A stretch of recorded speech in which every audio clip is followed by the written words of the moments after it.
Welcome to Narmada cooks. இன்றைக்கி நம்ம பார்க்க போகிறது ரவா தோசை. 3/4 கப் அளவுக்கு ரவை, 3/4 கப் அளவுக்கு அரிசி மாவு, 1/2 கப் அளவுக்கு கோதுமை மாவு. நான் சொன்ன அளவுகளோடு சேர்த்துக்கோங்க. உங்களுக்கு ஃபஸ்ட் டைமே ரவா தோசை ரொம்ப பக்காவாக வரும். வெங்காயம் குட்டி குட்டியாக நறுக்கி வச்சதை சேர்த்துக்கலாம். கொத்தமல்லி இலை. இதுக்கு நம்ம சோடா உப்பு இந்த மாதிரி எதுவுமே சேர்க்க போகிறதில்ல. 1 ஸ்பூன் ஜீரகம், 1 ஸ்பூன் மிளகு, பச்சை மிளகாய் உங்கள் காரத்துக்கு தகுந்த மாதிரி சேர்த்துக்கோங்க.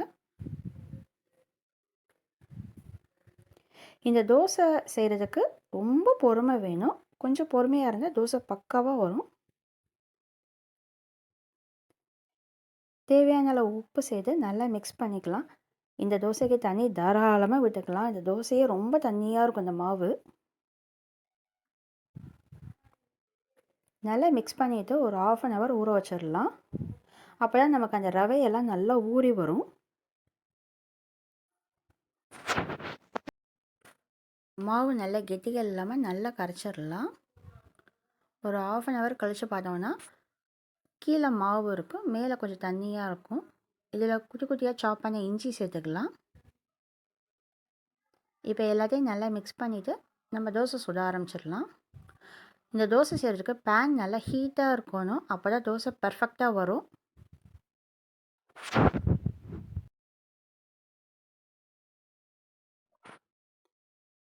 இப்போ கடாய் நல்லா சூடாக இருக்குது.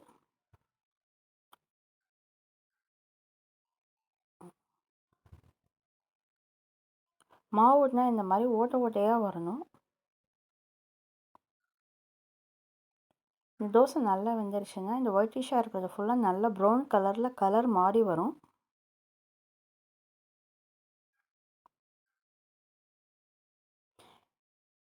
தெரியுதா, அங்கங்கே ப்ரௌன் கலரில் இருக்குது. அப்படின்னா தோசை வெந்துருச்சுன்னு அர்த்தம். இப்போ நம்ம திருப்பி போட்டுடலாம்.